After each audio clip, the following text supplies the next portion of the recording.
I'd like to also just on film here be able to introduce Jim. I met him at the, James, do you like the Jim's good. Yeah, Jim's good. I met him at the select board meeting that we talked about, that we read about today. And he brought that paper to the select board, and he had some concerns. And his passion and interest, and then his other side interest also intrigued me, which was a forager. That also intrigued me because my daughter and her husband are maple syrupers in Maine, and they are out in the woods a lot, and they forage. They like mushrooms and chaga and all those type of things, Jim. And so I thought, this is a perfect person because we are studying, Jim, as an expedition, the Ludlow flood this year. Because it's so prevalent, it's something close to us. And that we need to understand it and causes. And of course, we are also studying floods when it relates to things that happen. Like we just discussed Libya. Huge. Huge. Two huge dams. Failed infrastructure. 20-foot high wall of water that came down through that city. Very fast. Very I watched fast. the video of it today. Did you? Yep. So we have a number of questions for you. And maybe you have something that you'd like to start off with yourself. Yeah, let me do this first. I'm going to give you copies of this to take home to your parents, just to be able to share with them. This is the same thing I handed out to the select board, but it'd be good if you have one so that if you need to share with them, you can reference back to it. I'll give you a little bit of history of how I actually even found the dams or became interested in it. My wife and I are dog walkers, and we started walking dogs up here full time in 2015. We had a friend tell us there was a really great place to walk dogs, and that was out on the dam at West Hill. So first we went to Lower West Hill, which I now know is dam site number 3. And then we found dam site number 5, which is a little bit back towards the woods, and that's where we're going to go today. But like you just heard, I am also a forager for mushrooms. I hunt for wild mushrooms, something I've been doing for about 10 years. I would highly recommend mushroom foraging is one of those hobbies. It's a little bit like skydiving, it's dangerous. So if you make a mistake on mushroom foraging, that mistake can be your last mistake. So if you do get involved in that, please have an adult with you who understands mushrooms, who knows how to identify them and that kind of thing. But what that did was, we were walking dogs out there, and then I began to forage in that area. And I'm also a hunter, so one of the areas that I like to hunt is up a vast trail. Does everybody know what vast is? You know what vast is? Snowmobile trails. I got interested in that area, starting off dog walking, then I foraged for mushrooms there, and then I hunted there.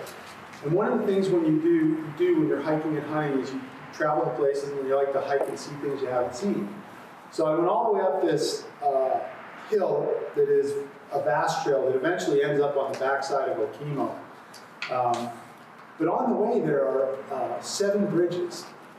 And you get to bridge 6, and then there's bridge 7, and 8, and 9. And what those are all snowmobile bridges over creeks that are running off what we now know as south face of Okemo. So that's one part of it up there. The other part of it is on the left, and it also has creeks that drain down into this river valley. So you have to get all the way out to the end of it, which is what I would call the top of that watershed. Okay, you learned about watersheds this week. We're going to take that down to a little bit more of a micro level. You know, have you ever heard the term microclimates? Well, this is a micro watershed. It's not really micro because it's not small, but it's smaller than, you know, the floodplain that comes through here. So it terminates up at the top, and it's a 2.5-hour hike to get to the end of that. And that is, you're following a trail and you're going up, and it actually flattens out for quite a bit. So you can imagine these 2 massive mountains coming down into the center of the valley, and then all that flows down, and it flows down to what's called Site 5. okay? And it's a creek. It's an interesting creek at this point because of the storms we've had, but it's a creek. And I've actually hiked the entire creek bed. I've been up some of the tributaries on either side. It's a really neat little ecosystem. But you'll see how it functions as a watershed later on today when we go there. So I was out at this place quite a bit, hiking around, walking dogs. In the winter, I would see snowmobilers, snowshoeing, that kind of thing. Then this past summer, we had the massive storm. Now, I moved up here. I was actually house shopping right after Irene. And I had to stop house shopping because Irene pretty much nuked this whole area, all the roads. There were hundreds of miles of roads that were destroyed. I couldn't go anywhere, so I had to put off my house search. Then when I came up, I was very aware of the fact of the damage that Irene had done. You could see it, it was visible. Creek beds washed out, entire sides of mountains, houses that had their underpinnings washed out. Very similar to what we saw in the flood. And after we had the flood, I volunteered. I was actually across the street for quite a bit of time. I was volunteering with a group called Black River Action, who was really a super group.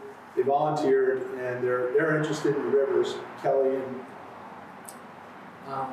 this gentleman right there, his research project is on Black River. okay, yeah, great group. That's who he was talking about. I hooked up with them just through Facebook. I said, you know, if anybody needs help volunteering, I did. So I got to see all of this damage and all of this impact from flooding. And it was, I probably did it for about 10 or more like 2 weeks, shoveling and doing all that stuff. When I finally came out of it, I had some time to actually go get some fresh air. Because if you've been shoveling mud out of a basement for 2 weeks straight, fresh air smells really good. So I took my dog and I went up to Upper West Hill and to Dam Site 5, and I walked out, and a couple things really struck me. Things had changed up there, and I didn't really understand the full extent of it until I did a hike that I do sometimes down along the spillway. Down along the spillway, there was a cut that was 100 yards long, and now in some places it's 20 feet deep. And the reason that's important is the way a dam functions. These spillways, when a dam fills up, activate and flow around. Okay, I think you guys were talking about that. So Iris, you weren't quite here with that. So we were talking about, this is the North Springfield Dam. Very similar.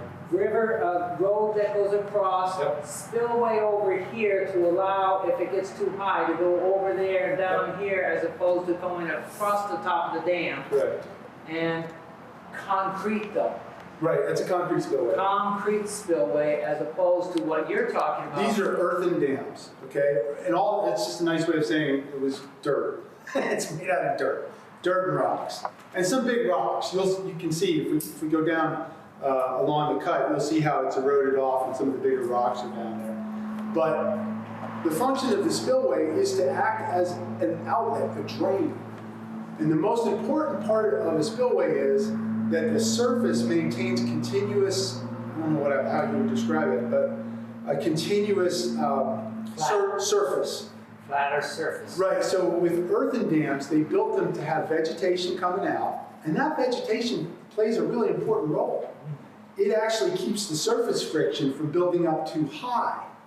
And if it builds up really high, then you have a problem and you start to have erosion. Once erosion starts, it can go extremely fast, okay? How fast are we talking about? There was a dam in, I believe it's Mississippi, it's in that report, where they had a spillway erosion, and it got out of hand, and the dam started to send massive amounts of water. They had like a 24-hour storm, and for 23 hours the spillway ran. It eroded 190,000 cubic yards. Now, how much is that? How much is it, you know, I don't generally say to myself, no, 190,000 cubic, sounds like a lot, right? Well, 190,000 cubic yards. You know the big 10-wheel dumpsters? The dump trucks? So those dump trucks hold 14 cubic yards. Okay? So 190,000. Correct. So I think it's somewhere around 14,000 of those dump trucks would have to run. The way these dams function as well, You can see this here where the river comes in and the drain pipe goes out. When these things erode, they bring silt or sediment down the hill, okay? And you're gonna see that today. I'm gonna show you the actual sediment. It's a little stunning to see how much built up in, that would have been about a 24-hour period. It went from 0 to about 4.5 feet high in that spot. And it's a pretty shocking thing to see because you realize how much sediment has built up in the dam itself. The other thing about these dams is that they typically have a concrete structure. And you can see it. It's shaped kind of like this, flat across the top. That's a drain tower. And the way that works is there's a drain in the bottom of that. There's usually a valve on top that they can open up. And what it does is it regulates flow through this pipe. It's just like your garden hose. You open up your garden hose, whoosh, okay? You tighten it up, the flow comes down. You squeeze it the whole way off, it shuts off. Well, that's the same thing with these dams. Interestingly enough, they're designed that the top of that tower has drain openings, and the bottom of it has an opening. Well, in Ludlow, at our dam sites, it's, they're buried in sediment at the bottom. They're buried. So much sediment has built up over the years that some of the dams, you can see sediment all around them at the top. Just silty, sandy stuff. And that causes problems. The water is going to come in and it's going to try and go somewhere that it can't. It's also going to, it's not designed to go that way. So what they wanted to do is to fix these things. Now, that sounds good. Okay, we want to fix it. How do we fix it? Well, there's a giant report that I have in here that goes over how you would fix it. But at the end of the day, somebody has to go in with a giant crane. They swing a boom down, and it has a scoop. And the scoop's literally taking out buckets of sand, but they're very large buckets.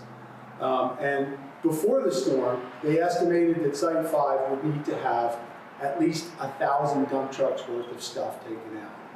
I suspect that number's probably now 1,200, 1,500. You're referring to my notes. So that's dredging you're talking about. Dredging. And, you know, there's a lot of controversy around dredging. I understand that. I totally understand that. We're at a situation where if we don't dredge at the dams, you're probably going to have serious, serious problems. So the report that was done did what they call a breach analysis. Okay? Do you know what a dam? That's when a dam breaks. We just call it a break for ease of use. Like what happened at the... Like what just happened in Libya. And you can see it. If you watch the videos from there, it's stunning how fast the water moves. So, and how much of it is moving. It's a 20-foot wall of water. Up at Site 5, the breach analysis indicated that you would have anywhere from a 30 to a 45-foot wave that would come down onto Route 100 and continue to move towards Ludlow. Oh, and that's the thing, I missed that. There are 4 of these dams. And I don't know why there's a Site 5, but there's not a Site 4. I still haven't answered that. I think they were going to build one and they didn't build that one, but there are, in fact, 4 dams. They're not connected, okay? The only thing they share in common is that they fill into the Black River. They fill in through Jewell Brook. Does anybody know where Jewell Brook is? Jewell Brook is right next to Goodman's Pizza. Yeah. If you go up from Goodman's Pizza, that's Jewell Brook. There's a number of different ones that are feeding into these dams. Sanders Brook, Grants Brook. It goes underneath that bridge between the Shaw's parking lot and the Brewfest. Correct. That dam right there. Correct.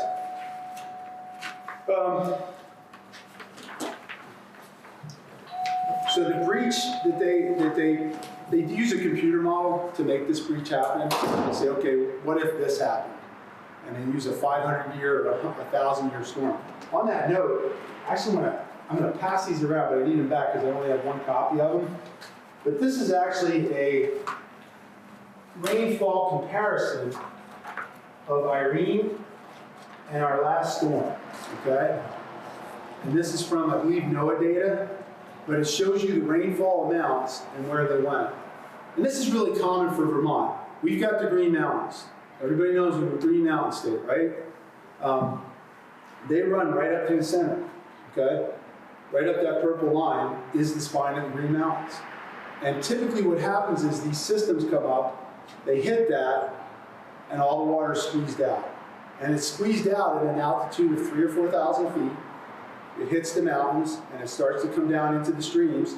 Then the streams feed down, and they start going, and they end up in the Black River.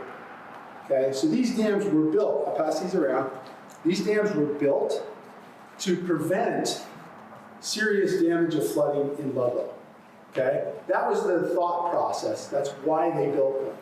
Because prior to this, when we had these big storms, if we hadn't had these dams on the last storm, the flooding would have been much worse. Now, on the flip side of that same coin, if you don't maintain these dams, the flip side is that they are actually as hazardous, if not more. Okay?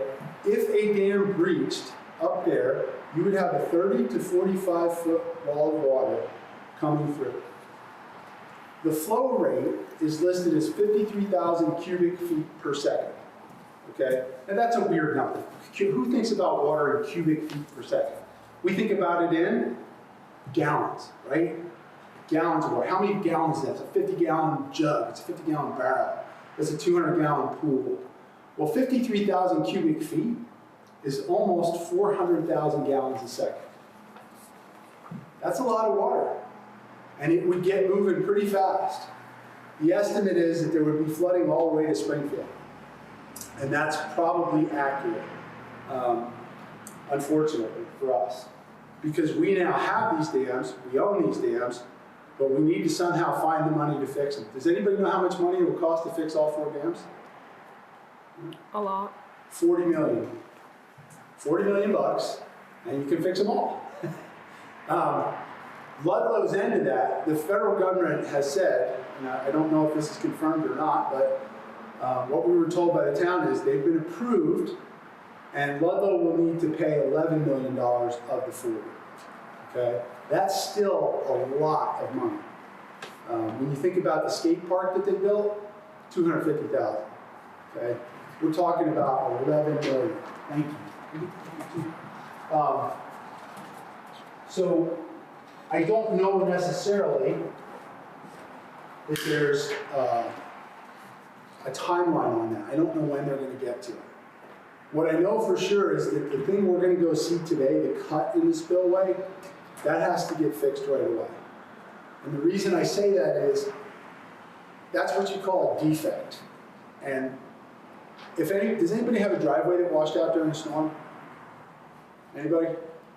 Our road did. And it started off as just this trickle coming across the top of the road, and I noticed it. And then it was a divot about this big. 2 hours later, it was 100 yards long and 2 feet deep. And so our road just went, and it eroded, it went away. Well, that's the same thing that can happen with the dam. It can erode back towards the dam face and actually cause the dam to fail, okay? And it'll be a lot easier if we can see it. Now, the good news is that our town is paying attention to it. They heard, the media's paid a little bit of attention to it, which is also great to see. But the things we have against us are the extreme cost and the time, okay? In order to run 1,000 dump trucks of stuff out of the bottom of a dam, they estimate each dam would take about 2 years to complete. But the job needs to get done, otherwise we're in trouble. These are called high hazard dams. And the reason for that is they sit at altitude. The average altitude of these dams is 1,500 feet. So it's 1,500 feet over our heads down here, roughly. I don't know what elevation the bottom level is, but it's enough to say that they're up on the hill. And there's a lot of water in it. If you look at the cover of that report, that's 65 million gallons right there. And I took that from Facebook. Somebody actually walked out during the storm and took a picture, or shortly after the storm, took a picture of that. And I was just shocked. I've been going to this place for 8 years. I had never seen that. And it's not that that's a bad thing, it's good that it filled up with water, because if it hadn't, all that water would have come down to Ludlow sooner, and the Black River would have flooded a lot worse. So I'm not anti-dam. I'm actually pro taking care of dams that exist or doing something different. You can also do something different. The report talks about a couple of different options. One of them is take the dams down altogether. Okay? Now, yeah, it's an interesting idea. Actually, we went, Iris, remember you and Gabe, we went to the presentation that Brad and a couple other people did about, they called it Managing the Storm. Yep. Up at Jackson Gore. And they talked about the different types of dams that are instrumental for saving things, like the North Springfield Dam. Yep. They're not suggesting that dam go. Right. But then there's dams that they feel could go, and if the land around it was treated properly, that would be helpful. Yep. And then there's some dams that they've taken down. Yeah. And there are dams, so as part of this led me to looking at dams in Vermont. How many dams do we have in Vermont? Anybody? 1,000. 1,000 There are dams. 1,000 dams in Vermont, and that's a rough number because there are also private dams, and they're a little gray as far as who knows what's where. People actually create ponds on their property that form dams. Sure. Um, I have one in my There's a town. famous one up 100, I think it's Amherst. Yep. It's on private property, it's been a problem for years. The local community is working on it. These are Privately owned, and then people complain about it being up too high or too Correct. low, or the flow of the water. And people downstream are afraid. Yep. You know, I don't want to have my basement flooded because you want to have a dam on your property. And the property owner doesn't have the hundreds of thousands to maintain what was already built. So it's a tough situation. But I'll say this, in 2019, there was a survey of all of Vermont's infrastructure done. Now, infrastructure is stuff like bridges, tunnels. I don't think we have any tunnels in Vermont. Bridges, drinking water, dams, and roadways. And so on the section on dams, they graded us a C. And the C grade actually said mediocre, needs attention. Then in the verbiage after the report, they said, it is extremely fortunate that Vermont has not yet had a dam breach that has caused large loss of life and property damage. And what they mean by that is our dams are old in Vermont. There are a lot of them. And in most cases, people aren't paying attention to them. Okay, the only reason I knew about that defect in the spillway is because I used to have a mushroom foraging spot that was right there, and it's now gone because that section of woods was wiped out. The trees that the mushrooms were under, they're all in the ditch now. And we're talking 50, 60-foot trees, so it's pretty amazing to see. But people don't realize these dams are out there. And then, how many people do you think you would need to inspect 1,000 dams? Because you should inspect them, I think, in my opinion, at least once a year. A dam should be inspected. You think once a year? Once a year? Do you get your car inspected once a year? Right? Your parents do that? Right. Probably, right? Right. And your car is something that runs around at 60 miles an hour, so you kind of want to make sure it's in good condition and the wheel's not going to fly off. Well, same thing with the dam. There are 3 people responsible for inspecting all the dams in Vermont. Okay?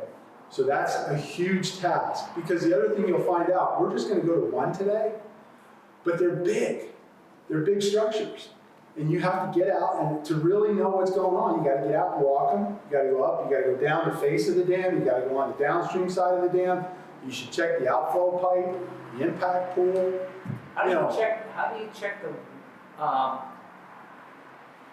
underneath? You said that those towers, they have the water Right. the gates at the top, and they have a gate at the bottom. How do they check the ones at the bottom? We know that they're broken. But how do they check them? They don't. They don't even check. Can't. They just know that they're buried. In the report, it actually says they are buried in silt. Okay. So they don't go out there and skin dive or scuba dive. You wouldn't even be able to get down because the silt is like quicksand. Yeah. There was a guy that jumped out of his kayak over at the lake about a week or 2 after the storm, which was a little sketchy thing to do in the first place. Kelly was saying not to do that, right? Kelly was saying don't He do that. did, and he got stuck. he had enormous difficulty getting back onto his kayak because this quicksand pulled him in. And again, it's not true quicksand, but it's silt, and it would be very It's difficult. not solid. It's not solid for you to step on, and your feet just sink right into it, and then you can't pull yourself out of it. And the other thing that you have to do is look at the concrete. You know, you're talking about that dam that has a concrete spillway. North Springfield, right? The most famous case of a spillway failure is Oroville, California. Oroville, California is mind-boggling in its size, but it's also a concrete spillway. And what happened was they had some minor cracks in it, and then they had a huge precipitation event, and the minor cracks turned into major cracks. And then it was a 700-foot spillway. At the top of it, there was a pickup truck parked, and it looked like a Matchbox car, because it's so big. But the whole thing eroded, and you could see bedrock underneath it. They thought they were going to lose the dam, but they didn't. But it was very close. And I would say we've been very, very fortunate here that we didn't lose one of those dams during the storm. Extremely We were fortunate. close. I think we were very close. We were close. And that article that we were reading this morning, Jim, talked also about warning. Remember, they talked at that selectmen meetings, they were talking about different forms of having warnings Right. to the community as opposed to just Facebook or whatever else. Right. You know? Yeah, there's an article about this past storm and what happened up north of us, because they had bad flooding up north too. Obviously Montpelier, right? We saw the pictures of that. There's a guy who manages the head of the dam safety for the state. Remember the 3 guys I talked about? The head of it spent the night at a shack by the dam, because if he wasn't there, and the dam started to have problems, they can open the valve and let more water out to let the level down. But if nobody's there or nobody can get there, then how would you even know? Right? And if it's at night and it's dark and it's pouring rain, you can't even really see it. So these dams that we have are what are called unmanned dams. There's nobody there. So, and a couple of them, as you'll see today, are back in. Nobody really goes there that much. So you wouldn't know that it's there. You wouldn't see it. Do they have, 3 of them do, and 1 of them doesn't. yeah, The Site 5 does not, but the others do. And you'll see, when we go up, we're gonna make a left at the totem pole ski right, and go up the hill. right. And you're gonna see off on the side, I believe they lowered West Hill's volume Yeah. significantly. If you've driven by it recently, you're like, whoa, So what dam number is that one, Weston? that's 3. So that's 3. So we're gonna go by Site 3. Site 3. You'll see it on the left-hand side. We'll get up to the top of the road, and it will flatten out for a while, and over to your left you'll see. And you'll see the spillway, Right. which is right close to the road. And then you see the water, and you'll see what are those structures called out there? Dam, I call them dam towers or drain Dam towers. So You call it you'll dam see tower. the dam tower out in the site, and then we're going to continue past that to go on a nice hike. Yep. And it's mostly flat. We will go down into the stream bed so you can see the silt. We're going to go out and across. There's 2 spillways. The first one's called the auxiliary spillway. The other one's called the emergency spillway. And the auxiliary is generally what it sounds like. It activates whenever the thing's full. Well, it turns out the emergency one activated as well. And so you've got erosion on both sides of this thing coming down into where the drain pipe comes out. So it's an interesting thing to see. The other thing is on that side in the woods, you can see where the water came in, and there are tree roots that are exposed because it scoured the ground underneath. There's no ground, there's no dirt underneath. It's just tree roots. So it's a really interesting and difficult problem, but it's probably best if you can just actually see it. Yes. So why don't we go take a look? This right here, that's all new. That all happened in July. And if you look down here, all of that happened in July. This was 100% just a regular old creek running down in that direction. And now look at it. But this is all rocks and sediment that came down from the creeks and the rivers up above it. Okay, when we were walking down, that's pretty steep. the whole way up the Vast Trail is very steep. Between Bridge 6 and 7 is pretty much like this. So, and it goes on for quite a ways. But it was moving fast enough. Look at the size of some of these rocks, okay? Those were all brought down here. They weren't here before. And the sediment is just stunning. That's, I don't know, it's got to be 4, maybe 5 foot high. And it goes all the way down to the dam. You know, a lot of these trees that you see hanging over now, they weren't like this before. They came down as a result of the erosion of the stream banks. And that's the other issue we have. There are streams and rivers all around us, and the Black River in particular has root balls, trees, debris, still, and Kelly's group does a wonderful job of actually going out and getting stuff that shouldn't be there out of there. And hopefully people will volunteer to do that someday because it's a really good thing. So let's head over to the dam. The reason it comes down is they want to prevent the water from ever getting to the top of that dam. If water gets to the top of a dam, it's called overtopping. And that is a worst case scenario. Once it starts to go over the top, it's going to erode the dam. There's no question. So spillways, and our spillways worked. Thank God they worked, because we would have had huge problems.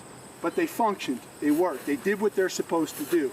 When the dam got full, they went around that way and down the hillside. Saying also on the top there's a grate. Yeah, that's where it's going through. Though, but is it on the very, very top or is it on the sides? You can see the metal right there on the sides. You can see the rocks that are at the bottom of that. They were up on the hillside. And if you look at that dirt, no, don't go any further forward if you don't mind. It will start to cut back towards the dam next. That's what happens next. That expands at the bottom.